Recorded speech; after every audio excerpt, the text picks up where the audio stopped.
अरे बाबा, कोई मुझे पापड़ तो दो। किसने डाली आज थाली? प्रेमा हरीश की आवाज सुनकर आती है और कहती है, वो बाबूजी मेरे हाथ अचार में थे तो मैंने कमला से कह दिया था खाना डालने को। अरे बहू, थोड़ी देर बाद मुझे खाना दी थी। कौन सी ऐसी हड़बड़ी थी? मुझे किसी और से खाना मत डलवाया कर। ठीक है पापा जी, मैं खुद से ही दिया करूंगी। अभी मैं मसाला पापड़ बनाकर लाती हूँ, 2 मिनट रुकिए। हरीश के मुंह से पानी आने लगता है। बहू, मैं बैठा हूँ, तुम लाओ बना के। इतने में ईशा और पीयूष कहते हैं, कच्चा पापड़ पक्का पापड़। मम्मी मेरे लिए मसाला पापड़ बनाना। मम्मी मेरे लिए भी बना देना।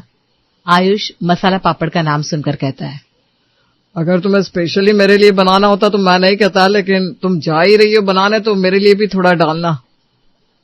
मैं सबके लिए बना दूंगी। जब 4 लोगों का बनाऊंगी तो मैं और मम्मी जी ऊपर से पड़े हैं, हम भी खाएंगे। अरे तो खाओ ना, किसने मना किया है? प्रेमा बहुत सारे मसाला पापड़ बनाकर लाती है और सबको देती है। आयुष, ये आपके मूंगफली वाले मसाले पापड़। बहू, थोड़ा सा इसमें नींबू डाल देगी ना तो सोने पे सुहागा हो जाएगा और खाने में टेस्टी लगेगा। बहू, तो उनके खाने में हमेशा नींबू मिर्ची नमक ज्यादा डाल दिया कर ताकि मांगना ही ना पड़े। मम्मी मेरा तो यही खाकर पेट भर गया, अब मैं खाना नहीं खाऊंगी। मेरा भी हो गया। ये क्या, इतना खाना कौन खाएगा? मैं और मम्मी जी। दोनों बच्चे उठकर चल देते हैं। प्रेमा को बहुत तेज गुस्सा आने लगता है। वो आयुष से कहती है, आप खाना खाएंगे या आपको भी नहीं खाना? मुझे खाना तो है, लेकिन थोड़ा सा और मसाला पापड़ बना दोगी तो खा लूंगा। और मसाला पापड़ नहीं खाना? खाना है तो अब चावल दाल रोटी सब्जी खाइए, इतना कुछ बनाकर रखा है। अरे मुझे वो सब नहीं खाना। आयुष भी चला जाता है। प्रेमा गुस्से में अपनी सास से कहती है, मम्मी अब से मैं मसाला पापड़ नहीं बनाऊंगी। इतना खाना फेंकने में भी मुंह आता है मुझे। क्या करेगी बहू, इन बाप बेटे को पापड़ बहुत पसंद है। आयुष जब छोटा था तो बिना पापड़ के थाली को हाथ नहीं लगाता था। मेरे बच्चे भी तो यही सीख गया है इन्हें देख देख कर। पैदा होते ही इन्हें भी पापड़ की लत लगा दी। ये कौन सी बात है? प्रेमा गुस्से से सारा खाना पैक कर बगल की गौशाला में दे आती है और खुद भी बिना खाए सो जाती है। फिर शाम को वो सबके लिए चाय बनाती है और रंजना से कहती है, मम्मी जी चाय के साथ पकौड़े बना लूं क्या? अरे बहू, क्यों इतनी मेहनत करेगी? बस सबके लिए पापड़ फ्राई कर दे। चाय के साथ तले हुए पापड़ अच्छे लगते हैं। हाँ बहू, मुझे भी चाय के साथ तले हुए पापड़ अच्छे लगते हैं। ठीक है, मुझे क्या, मेरे लिए तो और भी आसान है।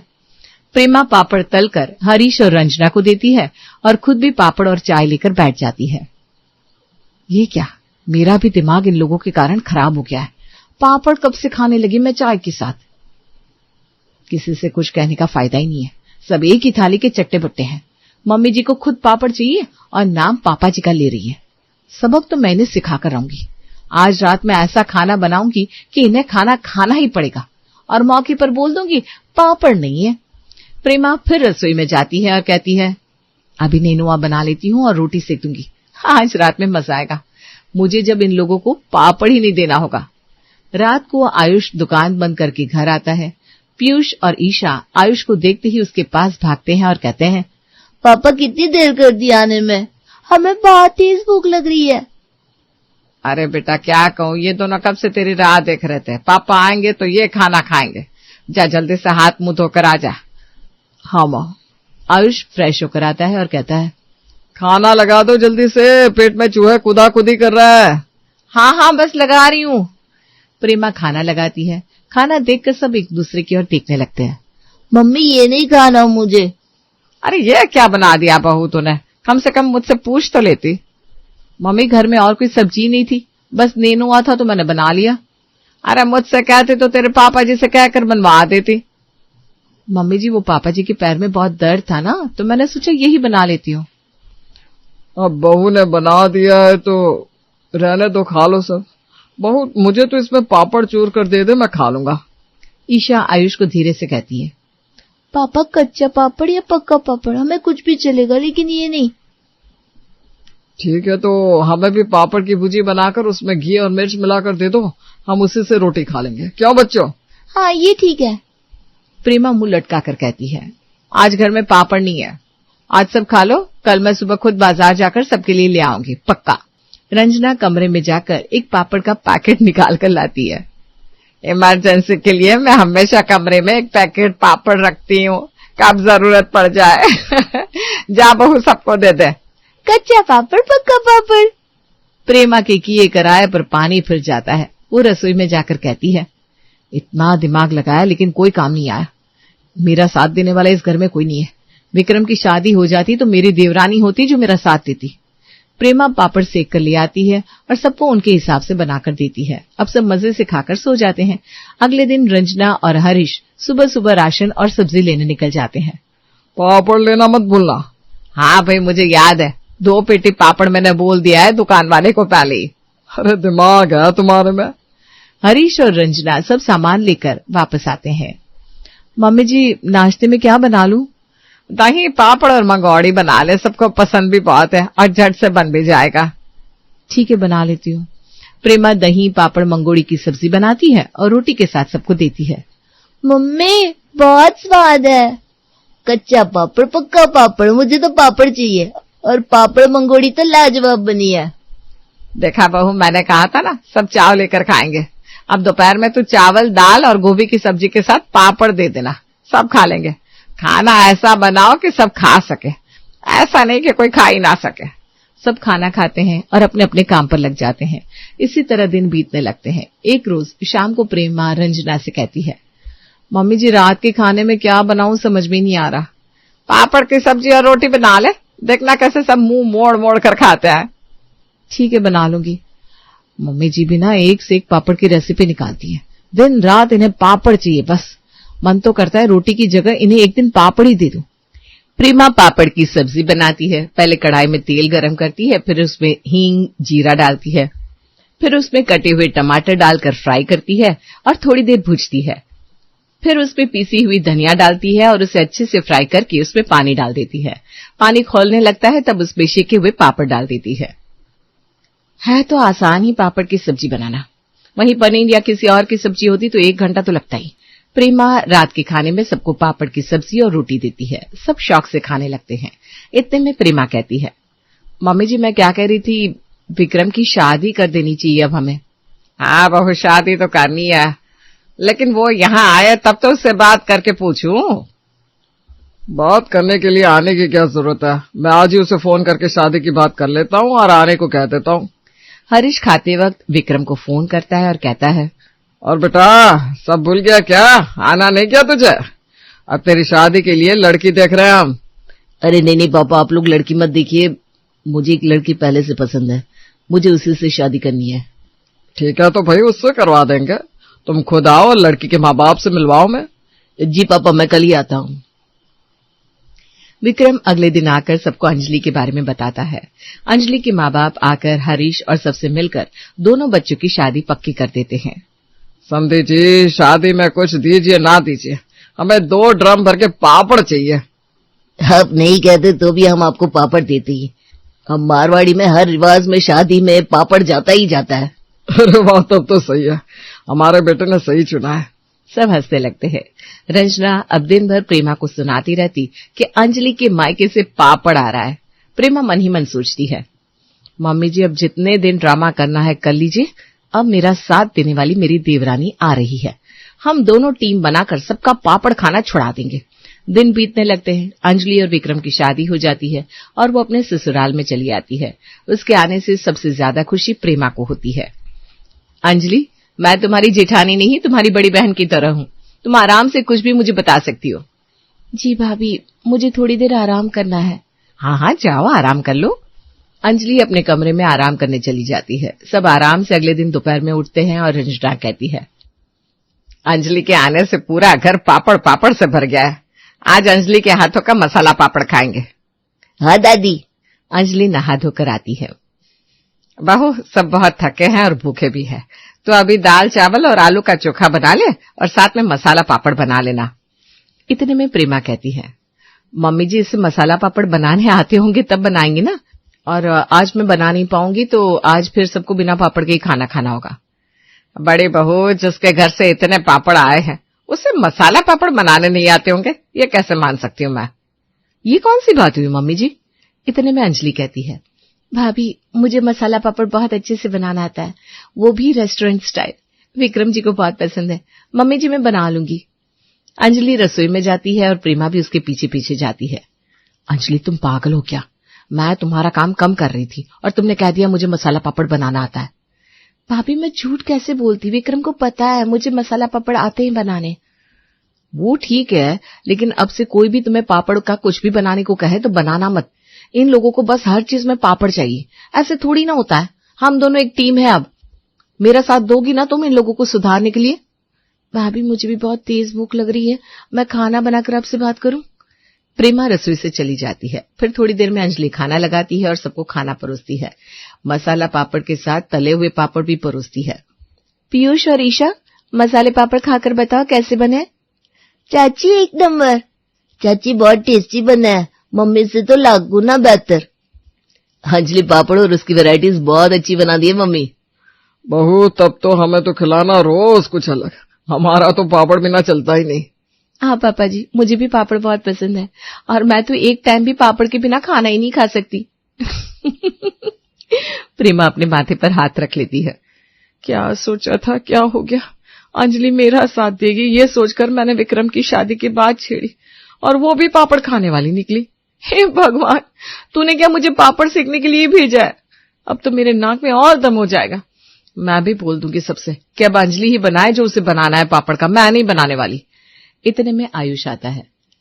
तभी मैं सोचूं कि विक्रम कब से पापड़ खाने लगा। इससे तो पापड़ एक जरा पसंद नहीं था, लेकिन अब समझ में आया अंजलि इतना अच्छा मसाला पापड़ बनाती है कि कोई भी पापड़ खाने लगे। ऐसा नहीं भैया, भाभी भी अच्छा ही खाना बनाती होंगी। सब अंजलि को उसकी पहली रसोई का नेक देते हैं। चाची, रात में कुछ अलग बनाना। ओके मेरी जान। सब आराम करने चले जाते हैं। अंजलि भी खाना खाकर सो जाती है। फिर शाम को अंजलि प्रेमा से कहती है, भाभी आज आपकी छुट्टी है, जो बनाना है वो मैं बनाऊंगी आज, आप आराम करो। अच्छा है, चलो मैं आराम करती हूँ। प्रेमा अपने कमरे में चली जाती है। यहाँ अंजलि सोचती है, ऐसा क्या बनाऊं कि सबको पसंद आए? पापड़ का पराठा बनाती हूँ, साथ में दही का रायता। मुझे नहीं लगता कि भाभी ने इन्हें कभी पापड़ का पराठा खिलाया होगा। अंजलि पहले बहुत सारे पापड़ सेकती है, फिर उन्हें चूरती है, फिर उसमें चाट मसाला, गोलकी और हरी मिर्च काटती है। फिर अलग से एक कढ़ाई में तेल गरम करके उसमें प्याज डालकर फ्राई करती है और उसी प्याज को पापड़ में डालकर मसाला तैयार करती है। अब आटा लगाकर छोड़ देती हूँ, फिर सब खाएंगे उसके 1 घंटे पहले सेक कर रख दूंगी। अंजलि फिर सबके साथ हॉल में बैठकर टीवी देखने लगती है। 7 बजे वो रंजना से कहती है, मम्मी जी सब कितनी देर में खाना खाएंगे? अब बस खा लेंगे सब थोड़ी देर में, तुम परोस देना। ठीक है। अंजलि रसोई में जाती है और पापड़ पराठा सेकती है। पहले आटे का एक टुकड़ा लेती है, फिर उसे बेलती है, फिर उसमें थोड़ा सा पापड़ का मसाला डालकर पैक कर देती है, फिर उसे बेलकर मक्खन में सेकती है। एक एक करके अंजलि सारे पराठे सेकती है। मन तो कर रहा है खा लूं खुद पहले, लेकिन खा नहीं सकती हूँ। फिर अंजलि सबको खाना परोसती है। बहू, तुमने तो कहा था मैं एक से एक पापड़ के डिश बनाना जानती हूँ, तो पापड़ कहाँ है? पापा जी खा के तो देखिए, फिर समझ में आएगा पापड़ कहाँ है। दादू खा के देखो, बहुत तेज है मेरी चाची, कुछ अच्छा ही बनाया होगा। हरीश और बाकी सब खाते हैं। वाह, क्या पराठे बनाए बहू। पापड़ के पराठे मैं पहली बार खा रहा हूँ, बहुत टेस्टी है बहू। आज तो मैं 2 पराठे ज्यादा खाऊंगा। देखा दादू, मैंने कहा था ना चाची बहुत तेज है। प्रेमा ने कभी ये सब बनाकर नहीं खिलाया हमें। अंजलि ना होती तो मैं पता भी नहीं चलता कि ऐसा कुछ पापड़ पराठा जैसा भी होता है। बहू 1 नंबर पराठे है। सब खाने की बहुत तारीफ करते हैं। अंजलि, कल मेरे बॉस की ट्रेन है, जाते वक्त वो यहाँ से खाना खाकर जाएंगे, तो कल तुम यही बना कर देना। कल मैं इडली डोसा बना दूंगी। जाते वक्त पापड़ नहीं खाया जाता विक्रम, तो तुम्हारे बॉस को कैसे खिला दे पापड़? अरे हाँ भाभी, ये तो मैंने सोचा ही नहीं। क्या? यह क्या सोच है? मैं तो इन सब में नहीं मानती। मैं तो हमेशा ही ट्रेन में पापड़ खाकर बैठती हूँ। तू ही तो मुझे खाना डालती है, भूल गई? मम्मी जी, हम नहीं मानते हैं वो अलग बात है, क्योंकि आप लोग पापड़ प्रेमी हैं, लेकिन विक्रम के बॉस तो मानते होंगे। मुझे क्या है, खिला देना जो खिलाना है। कल को विक्रम की नौकरी पर कुछ आए तो मुझे मत कहना। कोई तुम्हें ऐसे भी कुछ नहीं कहता। अगले दिन विक्रम के बॉस आते हैं। अंजलि खाने में पापड़ की वैरायटीज बनाती है। पापड़ के पराठे, साथ में दही का रायता, मसाले पापड़ और तले हुए पापड़। अंजलि बॉस को खाना परोसती है। क्या बात है विक्रम, लगता है तुम्हारे घर पर सब पापड़ प्रेमी है। हाँ सर, सबको पापड़ बहुत पसंद है। ये पापड़ के पराठे खाकर देखिए ना, आपने कभी खाए नहीं होंगे। नहीं, मैंने नहीं खाया है। पर मेरी वाइफ बहुत अच्छा खाना बनाती है। मैं भी पापड़ प्रेमी हूँ। जब तुम्हारी भाभी मेरे साथ नहीं होगी तब मैं यहीं आ जाऊंगा खाना खाने। मेरे जैसे लोग यहाँ भी रहते हैं, आज पता चला। सब हंसने लगते हैं। बॉस बहुत अच्छे से खाना खाते हैं और फिर खाकर चले जाते हैं। प्रेमा का मुंह उतर जाता है। अगले दिन जब विक्रम ऑफिस जाता है तब वो देखता है उसकी टेबल पर उसका प्रमोशन लेटर पड़ा है। खुशी के मारे वो झट से अंजलि को फोन करता है। यार अंजलि, तुम्हें पता है तुम्हारे पापड़ ने कमाल कर दिया, मेरा प्रमोशन हो गया। क्या? सच में? एकदम सच। अंजलि खुशी में पापड़ की मिठाई बनाकर सबका मुंह मीठा करवाती है। अब तो कोई पापड़ के लिए कुछ भी कहे मैं नहीं सुनने वाला। बहू, तुमने तो मीठा भी पापड़ से बना दिया, अब क्या ही बात। प्रेमा अपना माथा पकड़ लेती है और रंजना के घर इसी तरह से पापड़ बनता रहता है। कितनी खूबसूरत सुबह। इतने सुबह सुबह आप दोनों मौसम का मजा ना लेकर ये क्या कर रहे हैं? तेरे बिलासपुर वाले मामा जी आ रहे हैं बेटा। फोन किया, अभी उन्होंने आधे घंटे में पहुंचते होंगे। ये वही मामा जी है ना जो हर बार आ रहा हूं कहकर आते नहीं, जिससे आप 5 साल पहले एक शादी में मिले थे। ये इस बार भी नहीं आने वाले पापा। ये देखिए, ये तो जबान है इस लड़की की, जब मुंह खोलती है अपशगुन ही बोलती है। मंत्रियों से पहचान है भाई साहब की, समय ही कहाँ होता है उनके पास। वो तो किसी काम के सिलसिले में दिल्ली आ रहे तो निकलते ही फ़ोन कर दिया उन्होंने कि बहन मैं आ रहा हूँ, इस बार तुमसे मिलकर ही जाऊँगा। पर तेरी तो बुद्धि में भाटा पड़ा है, अच्छे लोग तुझे बुरे ही लगेंगे। अब वहाँ क्या खड़ी है, वो आते ही होंगे, जा नहा धो ले और तैयार हो जा अच्छे से, ढंग के कपड़े पहन कर बाहर आना। 2 ही मिनट में वक्त बदल गए, जज्बात बदल गए। आप दोनों तो ऐसे कर रहे हैं मानो कि ब्रिटेन के महाराजा हमारे घर आ रहे हो। 2 मिनट पहले खूबसूरत लगने वाली मॉर्निंग प्रिया को अब अपसेटिंग लगने लगी थी। पर अभी तो बिलासपुर वाले मामा जी आए भी नहीं थे। उनके आने के बाद क्या क्या होने वाला था ये तो प्रिया सोच भी नहीं सकती थी। आधे घंटे के बाद रघु प्रिया के घर पहुंचता है। रसोई में सुशीला चाय ले जाने के लिए कप ढूंढने लगती है जो उसे कहीं नहीं मिलते। हे भगवान, कहाँ गए कब? इस घर में एक बार में कुछ मिल जाए ऐसा हो ही नहीं सकता। अकेले क्या क्या करूं मैं, और कोई हाथ भी नहीं हिलाना चाहता। अरे ढूंढ कर दे दे पूजा कब मुझे, पता नहीं किसने उल्टे हाथ के रख दिए। इसीलिए कहती हूँ रसोई में जो चीज़ जहाँ से उठाओ वहीं रख दिया करो। 2 कप तो है ना मम्मी, पापा और अंकल के। 4 कप ले जाना ज़रूरी है क्या? छी छी छी, क्या घर बसाएगी तू? ऐसा तो दिमाग है तेरा। अगर उन्होंने मुझे भी चाय लेने को बोल दिया तो मैं ही 2 छत्ती पर चढ़कर चाय का कप निकालती हूँ, रहने दे। तुम बाहर जाकर बैठो, मैं कप उतार कर उस पर चाय लेकर आती हूँ। तभी हॉल से रघु की आवाज़ आती है। नाश्ते की तैयारी बाद में कीजिएगा दीदी, अभी जिस काम के लिए आया हूँ वो कर लीजिए। प्रिया और सुशीला रसोई से बाहर आते हैं। मेरी नज़र में एक लड़का है साकेत नाम का, जितना शालीन नाम उतने ही शालीन घर वाले। हाँ, घर उनका ज़रा दूर है, लखनऊ की तरफ है। शहर इतना एडवांस नहीं है पर ख़ानदानी पैसे वाले हैं और सभ्यता ऐसे कि कहना ही नहीं। अमीर घर बड़ा शहर देखकर लोग अपनी बेटी को ब्याह देते हैं और घर के अंदर लड़कियों को पीटा जाता है। उससे अच्छा है कि ऐसे घर में जाओ जहाँ संस्कार हो। ये तो बहुत बड़ी बात बोल दी भाई साहब आपने बताया है रिश्ता तो मैं दिमाग लगाऊंगा ही नहीं। आप बस लड़के की तस्वीर और बायोडेटा दिखाइए, हम मिलने चले जाते हैं। इतनी क्या जल्दबाजी है पापा? मामा जी बता तो रहे हैं छोटा शहर है, छोटे शहर में जाकर क्या करूंगी मैं? असली पैसा इन छोटे शहरों में ही होता है बेटा।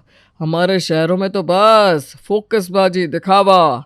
वहाँ के लोग खड़े खड़े खरीद ले हम जैसों को। इसे भूलने दीजिए सुशीला जी, मैं और आप चलकर लड़के को दिखाते हैं, समझ आएगा तो वहीं रिश्ता पक्का कर देंगे। और प्रिया के 100 बार मना करने के बाद भी उसके पेरेंट्स संकेत के घर उसे देखने चले जाते हैं। और कहीं कुछ पता करना है तो पूरा मोहल्ला बाहर है, आप जाकर आराम से पता कर लीजिए बहन जी। आखिरकार आप भी हमें अपनी बेटी देंगे तो ठोक बजाना तो पड़ेगा ही। हमारी दुकान है चौराहे पर, पास वालों से भी पता कर सकते हैं आप। हमें जो देखना था हमने देख लिया बहन जी, हमारी तरफ से तो ये रिश्ता मंजूर है। प्रिया के पेरेंट्स रिश्ता मंजूर करके ही वापस लौटते हैं। आपने नेक भी कर दी पापा। अरे मुझे नहीं करनी शादी। बड़ी तैयारी करनी है, पंडित जी से भी मिलना है। मैं पंडित जी से मिलकर आता हूँ, तब तक आप समझाइए प्रिया को। खांसी की प्रॉब्लम है ना तुझे? क्यों हुई? क्योंकि यहाँ बहुत प्रदूषण है, वहाँ कोई प्रदूषण ही नहीं है बेटा। मैं जाकर आ गई और मेरे बाल ज्यों के त्यों हैं, शैम्पू की ज़रूरत ही महसूस नहीं हुई। इतना साफ शहर और इतने प्यारे लोग। तेरे ब्रेकअप के बारे में मैंने तेरे पापा को कभी नहीं बताया। 2 बार ट्राई किया ना तूने, मिला क्या प्यार? सारे लड़के तो मॉडर्न ही थे। पर मम्मी, तूने जो करना चाहा, मैंने तेरे पापा से लड़कर भी तुझे वो करने दिया। मेरी एक बात मान ले बेटा, सच में लड़का अच्छा है। कुछ दिन दिक्कत होगी पर उसके बाद तू खुद मुझे फ़ोन करके कहेगी कि मम्मी, इससे अच्छा घर मुझे मिल ही नहीं सकता था। और आखिरकार प्रिया मान ही जाती है। चट मंगनी पट ब्याह कर प्रिया संकेत की दुल्हन बन पहुंचती है लखनऊ की गलियों में। कार क्यों रोक दी संकेत? घर आ गया क्या? यहाँ से 2 गली पैदल ही जाना होगा प्रिया। वो क्या ना, सकड़ी गलिया है तो कार इससे आगे नहीं जा पाएगी। क्या मैं लहंगे में पैदल चलूं क्या? मजाक कर रहे हो तुम संकेत? अरे मैंने कब कहा तुम्हें पैदल चलना है? पैदल मैं चलूंगा, तुम तो मेरी गोद में रहोगी। अपनी दुल्हन को गोद में उठाए संकेत अपने घर के दरवाजे पर पहुंचता है। गलियों के सभी घरों के बच्चे बूढ़े नई दुल्हन को देखने दरवाजे पर भीड़ लगा देते हैं। चाची तो बहुत सुंदर है चाचा। चांद का टुकड़ा ले आई है प्यारी तू। लगता है पूरा शहर इसी गली में आ गया है। यही खड़े रहेंगे क्या ये लोग? अभी नहीं, यहाँ से हटाती हूँ। और अपने सर पर हाथ रखकर प्रिया कहती है, मुझे चक्कर आ रहा है। मुंडे हो, बेटा जी को चक्कर आ रहा है, पूरी गली को एसी लगाकर ठंडा कर दो। गर्मी से नहीं, घुटन से। हवा भी नहीं पास हो रही ना, इतने सारे लोग हैं यहाँ मेरे सर के पास। अभी हम साइड हो जाते हैं बेटा। हटो हटो सब, रास्ता खाली करो। इतना भारी लहंगा पहन रखा है, बहू ने घबराहट तो होगी ही। जाओ जाओ बेटा जी, आराम करो। हाँ, आराम से गृह प्रवेश कर लो पहले। हम सब सुबह मुंह दिखाए पर आते हैं। कुछ इस तरह प्रिया का अपने ससुराल में गृह प्रवेश होता है। सारी रस्मों के बाद जैसे ही प्रिया अपने कमरे में पैर रखती है, लाइट चली जाती है। इस कमरे में पैर रखती ही अंधेरा हो गया। कहीं ये कोई चेतावनी तो नहीं है मेरे आने वाले कल की? ओहो, बिजली चली गई। चाचा जी, जरा जनरेटर ऑन करवाइए। आपके घर में इन्वर्टर नहीं है? इन्वर्टर तो है ही, पर इतने सारे मेहमान आए हुए हैं, सारे कमरों में एसी चालू होंगे और इन्वर्टर से तो वो होने से रहा। इत्तेफाकन जनरेटर रखवाया भी गया था ऐसी जगह पर जहां से संकेत के कमरे में सीधे जनरेटर की आवाज सुनाई दे रही थी। कितना शोर हो रहा है, ऐसे कैसे निकलेगी रात? सॉरी बेबी, वो क्या ना, घर के गेट पर तो जनरेटर लगवा नहीं सकते थे। लेफ्ट साइड में तो बड़ी सी नाली है, तो बची राइट साइड जहाँ मेरा कमरा पड़ रहा है। देखो, मैं ना अच्छे से खिड़कियों को बंद कर देता हूँ, फिर नहीं आएगी आवाज़। और फिर भी आई तो मैं तुम्हारा सर दबा दूंगा। मेरा गला दबा दो, कहाँ फंस गई मैं। अगली सुबह प्रिया अपने कमरे से बाहर आती है। उठ गई तुम बहू? आज तुम्हारी पहली रसोई है, पता है ना? ये सुनते ही प्रिया अपनी आंखों को पूरे हॉल में घुमाती है। घर के हॉल में ही कम से कम 30 लोग जमे बैठे थे। इतने सारे लोगों के लिए खाना बनाना है मम्मी जी? क्या बेटा कुछ भी बोलती है? कोई हलवाई है क्या तू जो इतने लोगों का खाना बनाएगी? क्यों प्यारी, गलत बोल रही हूँ क्या? शादी का घर है, हलवाई तो लगे हुए हैं, तू जाकर बस कुछ मीठा बना ले। प्रिया रसोई में जाती है और एक बड़े से पतीले में चाय उबलने चढ़ा देती है। कहाँ फंसा दिया मम्मी ने।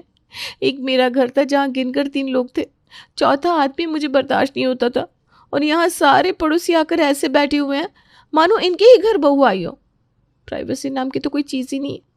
पता नहीं कब जाएंगे। हो गई शादी, अब चले जाए तो अच्छा है। प्रिया सभी को चाय पिलाती है।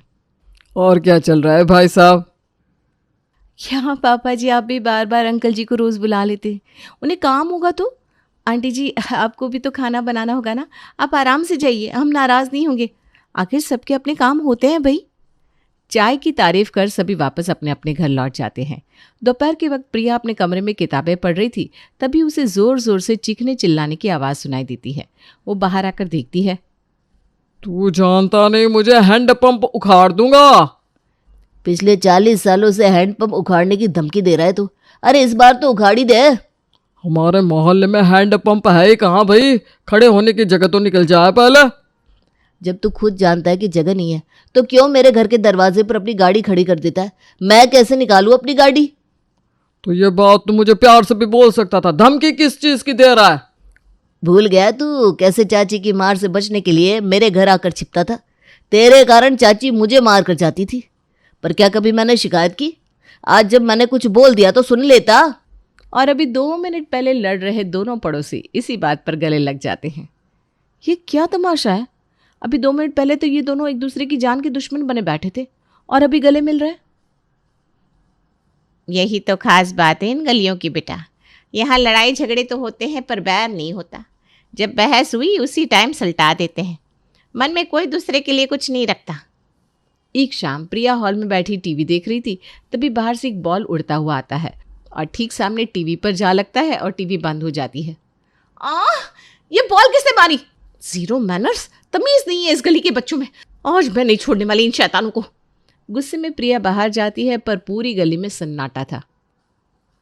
बहुत ज्यादा एक दूसरे से दोस्ती निभा रहे हो ना तुम लोग, चुप जाओ, पर जिस दिन पकड़े गए ना उस दिन तुम सबकी खटिया खड़ी कर दूंगी मैं। हद हो गई है, रहना ही नहीं है मुझे इन गलियों में। रात के खाने पर प्रिया इस बात को अपने ससुराल वालों के सामने रख ही देती है। परेशान हो गई हूँ पापा जी मैं यहाँ। किचन में काम करो तो खिड़की से बॉल आकर अंदर आ जाती है, हॉल में रहो तो दरवाजे से। एक दिन बॉल दाल में गिर गई थी, कितनी गंदी बॉल होगी, कहाँ कहाँ गई होगी।